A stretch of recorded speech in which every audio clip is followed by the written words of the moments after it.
दुनिया तुम्हें यह विश्वास दिलाती है कि अमीर बनना मुश्किल है, कि इसके लिए एक्स्ट्राऑर्डिनरी टैलेंट चाहिए, परफेक्ट टाइमिंग चाहिए या फिर एक्स्ट्राऑर्डिनरी लक चाहिए।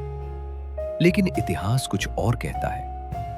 इतिहास दिखाता है कि सत्ता और धन अक्सर उन लोगों के पास गया जो सबसे इंटेलिजेंट नहीं थे, बल्कि उन लोगों के पास गया जो रूल्स को समझते थे। मैकियावेली ने कभी रिच बनने के टिप्स नहीं लिखे, लेकिन उसने जो पावर के रूल्स समझाए उन्हें समझ लो तो वेल्थ बनाना अचानक कॉम्प्लिकेटेड नहीं रहता। क्योंकि सच ये है, रिच बनना कठिन नहीं है, रिच बने रहना कठिन है। और जो व्यक्ति इस फर्क को समझ लेता है वो खेल को अलग तरीके से खेलना शुरू कर देता है। अधिकांश लोग बचपन से एक ही बात सुनते हुए बड़े होते हैं, कड़ी मेहनत करो तभी पैसा मिलेगा। धीरे धीरे ये विश्वास उनके दिमाग में इतना गहराई से बैठ जाता है कि वे मान लेते हैं कि वेल्थ का सीधा संबंध केवल मेहनत से है। लेकिन जब हम दुनिया के सबसे बड़े धनवान लोगों को देखते हैं तो एक अजीब सच्चाई सामने आती है। उनकी संपत्ति केवल उनकी मेहनत का परिणाम नहीं होती, वो उन सिस्टम्स का परिणाम होती है जो उन्होंने बनाए या जिनमें उन्होंने खुद को सही जगह पर रखा। एक मजदूर दिन भर मेहनत करता है, उसकी मेहनत वास्तविक है, उसकी थकान वास्तविक है, लेकिन उसकी इनकम लिमिटेड रहती है क्योंकि उसका समय ही उसकी अर्निंग की सीमा तय करता है। दिन के 24 घंटे से ज्यादा वो काम नहीं कर सकता। इसके विपरीत एक बिजनेसमैन या सिस्टम बिल्डर एक ऐसा ढांचा बनाता है जहां काम केवल उसके समय से नहीं चलता, बल्कि प्रोसेसेस, लोगों, टेक्नोलॉजी और स्ट्रक्चर से चलता है। वो हर घंटे काम नहीं करता, लेकिन उसका सिस्टम हर घंटे काम करता है और स्केल के बीच का अंतर है। मैकियावेली ने सीधे वेल्थ की किताब नहीं लिखी, लेकिन उसने पावर का जो सबसे महत्वपूर्ण सिद्धांत दिया वो वेल्थ पर भी उतना ही लागू होता है। जो व्यक्ति सिस्टम समझता है वही गेम कंट्रोल करता है। क्योंकि जब तुम सिस्टम को समझ लेते हो तब तुम केवल मेहनत नहीं करते, तुम ऐसी जगह मेहनत करते हो जहां उसका असर कई गुना बढ़ जाता है। धन कमाने का असली प्रश्न ये नहीं है कि मैं कितना मेहनत कर रहा हूं, क्योंकि दुनिया में करोड़ों लोग तुमसे ज्यादा मेहनत कर रहे हैं। असली प्रश्न है, मैं किस सिस्टम में खेल रहा हूं? क्या तुम ऐसे सिस्टम में काम कर रहे हो जहां तुम्हारी ग्रोथ की सीलिंग पहले से तय है, या ऐसे सिस्टम में जहां तुम्हारा हर छोटा इंप्रूवमेंट कंपाउंड होकर बड़ा परिणाम दे सकता है? सही सिस्टम एक एवरेज व्यक्ति को भी धीरे धीरे ऊपर उठा सकता है, क्योंकि वहां रूल्स ग्रोथ के पक्ष में होते हैं। लेकिन गलत सिस्टम में बहुत इंटेलिजेंट और टैलेंटेड व्यक्ति भी सालों तक स्ट्रगल करता रह सकता है, क्योंकि वो ऐसी जगह लड़ाई लड़ रहा होता है जहां जीतने का स्ट्रक्चर ही मौजूद नहीं होता। इसलिए वेल्थ का पहला इमोशनल रियलाइजेशन ये है, तुम्हें हमेशा खुद को बदलने की जरूरत नहीं होती। कई बार तुम्हें केवल अपना खेल बदलने की जरूरत होती है, क्योंकि जब सिस्टम सही होता है तो छोटी मेहनत भी बड़ा परिणाम देती है, और जब सिस्टम गलत होता है तो बड़ी मेहनत भी छोटी ही रह जाती है। अधिकांश लोग वेल्थ को समय और मेहनत के सीधे संबंध में देखते हैं। वे मानते हैं कि जितने ज्यादा घंटे काम करेंगे उतना ज्यादा पैसा कमाएंगे। लेकिन वेल्थ का वास्तविक गणित लीनियर नहीं होता। वेल्थ अक्सर तब बनती है जब व्यक्ति अपनी मेहनत को मल्टीप्लाई करना सीखता है, और यही मल्टीप्लिकेशन कहलाता है लेवरेज। लेवरेज का अर्थ है एक ही प्रयास से कई परिणाम पैदा करना। जहां तुम्हारा समय केवल एक ही जगह काम न करे, बल्कि कई जगह एक साथ काम करता रहे। लेवरेज के 4 प्रमुख रूप होते हैं। कैपिटल लेवरेज, जब पैसा खुद पैसा कमाने लगता है। इन्वेस्टमेंट्स, बिजनेसेस और फाइनेंशियल एसेट्स इसी सिद्धांत पर चलते हैं, जहां एक बार लगाया गया कैपिटल समय के साथ कई गुना परिणाम पैदा करता है। टेक्नोलॉजी लेवरेज, आज की दुनिया में टेक्नोलॉजी वह शक्ति है जो एक व्यक्ति के काम को लाखों लोगों तक पहुंचा सकती है। एक सॉफ्टवेयर, एक प्लेटफॉर्म या एक ऑटोमेटेड सिस्टम एक बार बनकर वर्षों तक काम कर सकता है, बिना हर दिन समान मेहनत की आवश्यकता के। मीडिया लेवरेज, कंटेंट, प्लेटफॉर्म्स और ऑडियंस का कंट्रोल व्यक्ति को ऐसा इन्फ्लुएंस देता है जहां उसका एक मैसेज हजारों या लाखों लोगों तक पहुंचता है। यही कारण है कि आज अटेंशन प्लेटफॉर्म्स वेल्थ क्रिएशन के सबसे शक्तिशाली इंजिन्स बन चुके हैं। पीपल लेवरेज: जब एक व्यक्ति अकेले काम करने के बजाय टीम और स्ट्रक्चर्स के माध्यम से काम करता है तो उसकी प्रोडक्टिविटी कई गुना बढ़ जाती है। एक अकेला व्यक्ति सीमित काम कर सकता है, लेकिन सही लोगों के साथ बना सिस्टम एक्सपोनेंशियली ग्रो कर सकता है। जो व्यक्ति केवल अपनी मेहनत बेचता है, उसकी इनकम हमेशा लिमिटेड रहती है, क्योंकि उसकी अर्निंग सीधे उसके समय से जुड़ी होती है। दिन के घंटे सीमित हैं, इसलिए उसकी ग्रोथ भी सीमित रहती है। लेकिन जो व्यक्ति लेवरेज बिल्ड करता है, वह उसी समय का उपयोग करके कई परिणाम पैदा करता है। वह हर जगह फिजिकली मौजूद नहीं होता, लेकिन उसके सिस्टम्स, एसेट्स और स्ट्रक्चर्स लगातार काम करते रहते हैं। मैकियावेली ने राजाओं को यही सिद्धांत सिखाया था, खुद हर लड़ाई मत लड़ो। यदि राजा हर युद्ध में स्वयं उतरने लगे तो उसकी शक्ति सीमित हो जाएगी। लेकिन जब वह ऐसी स्ट्रक्चर बनाता है जहां उसकी सेना, उसके जनरल्स और उसकी रणनीतियां उसके लिए लड़ती हैं, तब उसका प्रभाव कई गुना बढ़ जाता है। आज की दुनिया में सेना का अर्थ तलवारें नहीं है। आज की सेना है सिस्टम्स जो तुम्हारे बिना भी काम करते हैं, एसेट्स जो समय के साथ वैल्यू जनरेट करते हैं, बिजनेसेस जो स्ट्रक्चर के माध्यम से स्केल करते हैं, इंटेलेक्चुअल प्रॉपर्टी जो एक बार बनकर बार बार परिणाम देती है। वेल्थ का वास्तविक रहस्य यह नहीं है कि तुम कितना काम करते हो, वास्तविक रहस्य यह है कि तुमने अपने काम को कितना लेवरेज किया है। क्योंकि जिस दिन तुम्हारा समय अकेले काम करना बंद कर देता है और तुम्हारे बनाए हुए सिस्टम्स तुम्हारे साथ काम करना शुरू कर देते हैं, उसी दिन वेल्थ का कर्व अचानक बदलना शुरू हो जाता है। अधिकांश लोग मानते हैं कि पैसा सीधे मेहनत या काम के पीछे जाता है। उन्हें लगता है कि जो सबसे ज्यादा काम करता है वही सबसे ज्यादा कमाता है। लेकिन जब हम इतिहास और आधुनिक अर्थव्यवस्था को ध्यान से देखते हैं तो एक अलग सच्चाई सामने आती है। पैसा हमेशा काम के पीछे नहीं जाता, पैसा वैल्यू कंट्रोल के पीछे जाता है। वैल्यू क्रिएट करना महत्वपूर्ण है, लेकिन उससे भी अधिक शक्तिशाली है वैल्यू को कंट्रोल करना। क्योंकि जो व्यक्ति ये तय करता है कि वैल्यू लोगों तक कैसे पहुंचेगी, कब पहुंचेगी और कितनी मात्रा में पहुंचेगी, वही धीरे धीरे वेल्थ का वास्तविक मालिक बन जाता है। इतिहास इस सिद्धांत का सबसे बड़ा प्रमाण है। जिन साम्राज्यों ने ट्रेड रूट्स को कंट्रोल किया, वे केवल व्यापार नहीं करते थे, वे पूरे व्यापार के फ्लो को नियंत्रित करते थे। जब रास्ते तुम्हारे कंट्रोल में होते हैं तो तुम्हें हर गुजरने वाले व्यापार से हिस्सा मिलता है, चाहे वो व्यापार तुम्हारा हो या किसी और का। जिन लोगों ने इंडस्ट्रीज को कंट्रोल किया, उन्होंने केवल प्रोडक्ट्स नहीं बनाए, बल्कि प्रोडक्शन और सप्लाई की पूरी स्ट्रक्चर को नियंत्रित किया। इससे वेल्थ एक जगह कॉन्सेंट्रेट होने लगी, क्योंकि कंट्रोल हमेशा प्रॉफिट से बड़ा होता है। और आधुनिक दुनिया में जिन लोगों ने इंफॉर्मेशन प्लेटफॉर्म्स को कंट्रोल किया, उन्होंने लोगों का अटेंशन कंट्रोल किया, और अटेंशन के साथ साथ मार्केट्स और इन्फ्लुएंस भी उनके पास चला गया। आज की दुनिया में डेटा और डिस्ट्रीब्यूशन का कंट्रोल कई बार फिजिकल रिसोर्सेज से भी ज्यादा शक्तिशाली साबित होता है। इस रूल का अर्थ ये नहीं है कि वैल्यू क्रिएट करना महत्वहीन है। वैल्यू क्रिएशन इनकम देता है, यह आवश्यक है। लेकिन वेल्थ तब बनती है जब व्यक्ति वैल्यू के फ्लो को समझता है और उसमें अपनी पोजीशन बनाता है।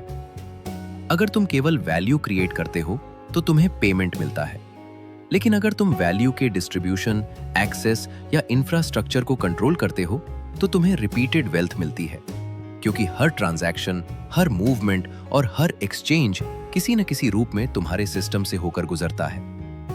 इसलिए वेल्थ का हिडन रूल सरल है। इनकम उन लोगों के पास जाती है जो वैल्यू बनाते हैं, लेकिन वेल्थ उन लोगों के पास जाती है जो वैल्यू को नियंत्रित करते हैं। और जिस दिन व्यक्ति ये समझ लेता है कि केवल मेहनत ही नहीं बल्कि पोजीशनिंग भी वेल्थ बनाती है, उस दिन उसका फोकस केवल काम करने से हटकर सही जगह पर खड़े होने पर चला जाता है। अधिकांश लोग गरीबी में इसलिए नहीं रहते क्योंकि वे इनकेपेबल हैं। वे इंटेलिजेंट भी होते हैं, मेहनती भी होते हैं और कई बार अपॉर्चुनिटीज भी उनके सामने आती हैं। फिर भी वर्षों तक उनकी फाइनेंशियल स्थिति ज्यादा बदलती नहीं। इसका कारण उनकी क्षमता की कमी नहीं, बल्कि उनका फोकस होता है। अधिकांश लोगों का पूरा जीवन सर्वाइवल मोड में चलता है। उनकी प्राथमिकता होती है महीने के बिल्स भरना, खर्चों को मैनेज करना और अगली सैलरी तक समहाउ पहुंचना। इन सब के बीच उनका पूरा मानसिक और भावनात्मक ध्यान शॉर्ट टर्म समस्याओं को संभालने में खर्च हो जाता है। जब व्यक्ति लगातार सर्वाइवल मोड में रहता है तो उसके पास लॉन्ग टर्म सिस्टम्स बनाने के लिए न समय बचता है न मानसिक स्पेस।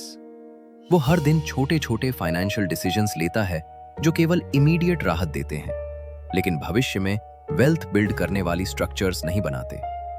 धीरे धीरे ये एक इनविजिबल साइकिल बन जाता है, जहां व्यक्ति मेहनत बहुत करता है लेकिन सिस्टम नहीं बनाता, कमाता है लेकिन स्केल नहीं बनता, आगे बढ़ना चाहता है लेकिन हर महीने फिर उसी स्टार्टिंग लाइन पर खड़ा हो जाता है। मैकियावेली का एक गहरा रणनीतिक सिद्धांत था, जो व्यक्ति हमेशा डिफेंस में खेलता है वो कभी एम्पायर नहीं बना सकता। डिफेंस जरूरी है, ये सर्वाइवल देता है, लेकिन केवल डिफेंस खेलते रहना एक्सपेंशन को रोक देता है। एम्पायर तब बनते हैं जब व्यक्ति सर्वाइवल से ऊपर उठकर स्ट्रक्चर बनाना शुरू करता है। ऐसी स्ट्रक्चर्स जो समय के साथ उसके लिए काम करें, भले ही वो हर समय एक्टिवली काम न कर रहा हो। गरीबी का वास्तविक कारण कई बार इनकम की कमी नहीं, बल्कि सिस्टम की अनुपस्थिति होती है। जब व्यक्ति धीरे धीरे अपनी एनर्जी का एक छोटा हिस्सा भी long term assets, skills, networks और स्केलेबल अपॉर्चुनिटीज की ओर लगाना शुरू करता है, तो फाइनेंशियल ट्रेजेक्टरी बदलना शुरू हो जाती है। क्योंकि वेल्थ अचानक नहीं बनती, वो छोटे छोटे लॉन्ग टर्म मूव्स का क्यूमुलेटिव परिणाम होती है। इसलिए वेल्थ की यात्रा का पहला स्ट्रेटेजिक शिफ्ट ये है, केवल बिल्स भरने के लिए काम करना बंद नहीं किया जा सकता, लेकिन केवल बिल्स भरने के लिए काम करते रहना भी पर्याप्त नहीं है। किसी भी मोमेंट से व्यक्ति को ये शुरू करना पड़ता है कि वो अपनी मेहनत का एक हिस्सा सिस्टम बिल्डिंग की दिशा में लगाए, क्योंकि वहीं से सर्वाइवल धीरे धीरे स्टेबिलिटी में और स्टेबिलिटी धीरे धीरे वेल्थ में बदलने लगती है। धन बनाने की यात्रा में एक ऐसा फैक्टर है जो अक्सर दिखाई नहीं देता, लेकिन उसका प्रभाव कई बार कैपिटल और स्किल्स से भी ज्यादा तेज होता है, और वो है रेप्यूटेशन। रेप्यूटेशन केवल लोगों की राय नहीं होती, ये वो इनविजिबल ट्रस्ट अकाउंट होता है जो समय के साथ बनता है। जब किसी व्यक्ति की रेप्यूटेशन मजबूत होती है तो उसे हर अवसर के लिए संघर्ष नहीं करना पड़ता। कई बार अपॉर्चुनिटीज खुद उसके पास आने लगती हैं। लोग उसके साथ काम करना चाहते हैं क्योंकि उन्हें पहले से भरोसा होता है कि ये व्यक्ति भरोसेमंद है, सक्षम है और परिणाम दे सकता है। यही कारण है कि कई बार हम देखते हैं कि कुछ लोग सीमित रिसोर्सेज के बावजूद तेजी से आगे बढ़ जाते हैं। उनके पास शुरुआत में बहुत ज्यादा पैसा या इंफ्रास्ट्रक्चर नहीं होता, लेकिन उनकी क्रेडिबिलिटी इतनी मजबूत होती है कि लोग उनके साथ जुड़ने में हिचकिचाते नहीं। ट्रस्ट ट्रांजैक्शन की गति बढ़ा देता है। जहां ट्रस्ट होता है वहां डील्स जल्दी होती हैं। जहां डाउट होता है वहां हर कदम पर फ्रिक्शन होता है। मैकियावेली ने रूलर्स को यही सिखाया था कि सत्ता केवल वास्तविक ताकत से नहीं चलती, बल्कि परसेप्शन से भी चलती है। यदि लोगों की नजर में रूलर सक्षम, निर्णायक और भरोसेमंद दिखाई देता है तो उसकी अथॉरिटी मजबूत हो जाती है, भले ही हर व्यक्ति उसकी वास्तविक ताकत को न जानता हो। परसेप्शन लोगों के व्यवहार को प्रभावित करता है और लोगों का व्यवहार ही परिणामों को बदलता है। आज की दुनिया में परसेप्शन का आधुनिक रूप है पर्सनल ब्रांड। ये केवल सोशल मीडिया प्रेजेंस नहीं है, ये वो क्यूमुलेटिव इंप्रेशन है जो लोग तुम्हारे नाम के साथ जोड़ते हैं। जब तुम्हारा नाम सुनते ही लोगों के दिमाग में क्लैरिटी, वैल्यू और रिलायबिलिटी की इमेज बनती है, तो तुम्हारी ग्रोथ की गति अचानक बदल जाती है। क्योंकि अब तुम्हें हर बार शुरुआत से खुद को प्रूव नहीं करना पड़ता। तुम्हारी रेप्यूटेशन पहले से तुम्हारे लिए काम कर रही होती है। वेल्थ केवल उस इनकम से नहीं बनती जो तुम आज कमाते हो, बल्कि उस ट्रस्ट से भी बनती है जो भविष्य की अपॉर्चुनिटीज को तुम्हारी ओर खींचता है। और जब रेप्यूटेशन मजबूत होती है तो कई बार एक ही सही कनेक्शन, एक सही पार्टनरशिप या एक सही अपॉर्चुनिटी वर्षों की स्ट्रगल को कुछ ही वर्षों में बदल सकती है। इसलिए वेल्थ का ये हिडन मल्टीप्लायर याद रखो। स्किल्स तुम्हें एंट्री दिलाते हैं, लेकिन रेप्यूटेशन तुम्हें एक्सेलरेशन देती है।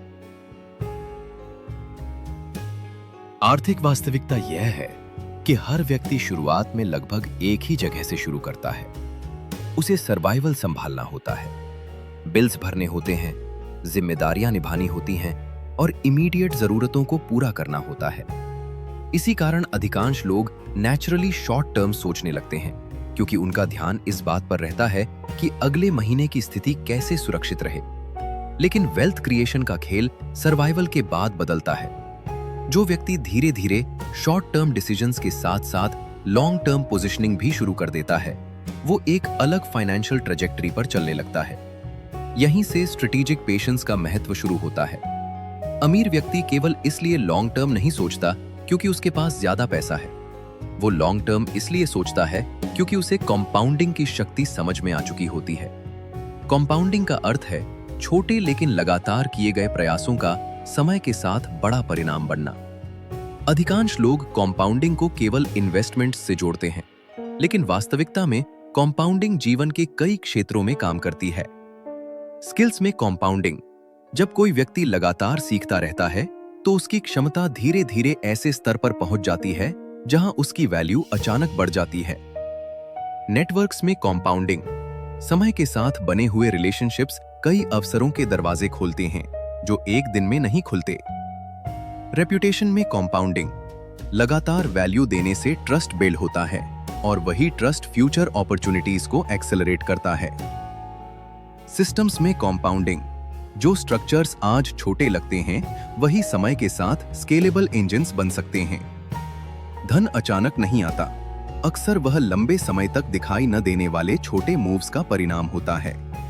जो व्यक्ति पेशेंस को पैसिव इंतजार की तरह नहीं बल्कि स्ट्रैटेजी की तरह यूज करता है, वह ऐसे डिसीजंस लेता है जिनका असर तुरंत नहीं दिखता, लेकिन समय के साथ उनका प्रभाव कई गुना बढ़ जाता है। यही कारण है कि कई बार वेल्थ उन लोगों के पास तेजी से जाती हुई दिखाई देती है जो ओवरनाइट सक्सेस लगते हैं, जबकि वास्तव में उनके वर्षों के साइलेंट एफर्ट्स एक पॉइंट पर आकर विजिबल हो जाते हैं। स्ट्रेटेजिक पेशेंस व्यक्ति को यह क्षमता देती है कि वह तत्काल रिवॉर्ड के बजाय लॉन्ग टर्म पोजीशनिंग को प्राथमिकता दे सके। अंततः वेल्थ का समय एडवांटेज उन्हीं लोगों के पास जाता है जो समय को केवल गुजरने वाली चीज नहीं बल्कि मल्टीप्लाई होने वाली शक्ति की तरह देखना सीख लेते हैं। अधिकांश लोग वेल्थ की यात्रा की शुरुआत प्रॉफिट से करते हैं। वे ये सोचते हैं कि पहले ज्यादा कमाना है, जल्दी कमाना है और हर अपॉर्चुनिटी से तुरंत पैसा निकालना है। लेकिन इतिहास में जो लोग लंबे समय तक शक्तिशाली और समृद्ध बने रहे, उन्होंने एक अलग रणनीति अपनाई। उन्होंने पहले कंट्रोल बनाया और प्रॉफिट बाद में आया। कंट्रोल का अर्थ केवल ओनरशिप नहीं होता। कंट्रोल का अर्थ होता है उस फ्लो पर प्रभाव रखना जिससे वैल्यू लोगों तक पहुंचती है। जब किसी व्यक्ति या संस्था के पास कंट्रोल होता है तो प्रॉफिट एक घटना बन जाता है। वो बार बार होने लगता है क्योंकि सिस्टम उसी के पक्ष में काम करता है। कंट्रोल कई रूपों में बनता है। डिस्ट्रीब्यूशन का कंट्रोल, जो व्यक्ति ये तय कर सकता है कि प्रोडक्ट या सर्विस लोगों तक कैसे पहुंचेगी, वो मार्केट में अपनी पोजीशन मजबूत कर लेता है। डिस्ट्रीब्यूशन चैनल्स अक्सर प्रोडक्शन से ज्यादा शक्तिशाली साबित होते हैं क्योंकि वही तय करते हैं कि वैल्यू किसके माध्यम से लोगों तक पहुंचेगी। ऑडियंस का कंट्रोल, जिसके पास लॉयल ऑडियंस होती है उसके पास इन्फ्लुएंस होता है। ऑडियंस केवल फॉलोअर्स नहीं होती, वो एक रेडी नेटवर्क होती है जहां आइडियाज, प्रोडक्ट्स और अपॉर्चुनिटीज तुरंत मूवमेंट शुरू कर सकते हैं। अटेंशन का कंट्रोल, आज की दुनिया में अटेंशन सबसे मूल्यवान रिसोर्स है। जिस व्यक्ति या प्लेटफॉर्म के पास लोगों का ध्यान है, उसके पास मार्केट बिहेवियर को प्रभावित करने की क्षमता होती है। अटेंशन कंट्रोल धीरे धीरे इन्फ्लुएंस और इन्फ्लुएंस धीरे धीरे रेवेन्यू में बदलता है। इंफ्रास्ट्रक्चर का कंट्रोल, जो व्यक्ति या संस्था उस स्ट्रक्चर को कंट्रोल करती है जिस पर बाकी लोग ऑपरेट करते हैं, वो लॉन्ग टर्म एडवांटेज बना लेती है। इंफ्रास्ट्रक्चर वो इनविजिबल फाउंडेशन है जिसके ऊपर पूरी इकोनॉमिक एक्टिविटी चलती है। जब ये कंट्रोल बन जाता है तब प्रॉफिट को अलग से चेज करने की आवश्यकता कम हो जाती है। प्रॉफिट नेचुरली आने लगता है क्योंकि हर ट्रांजैक्शन, हर मूवमेंट और हर अपॉर्चुनिटी किसी न किसी रूप में उसी सिस्टम से होकर गुजरती है। मैकियावेली का रणनीतिक सिद्धांत इसी बात को स्पष्ट करता है।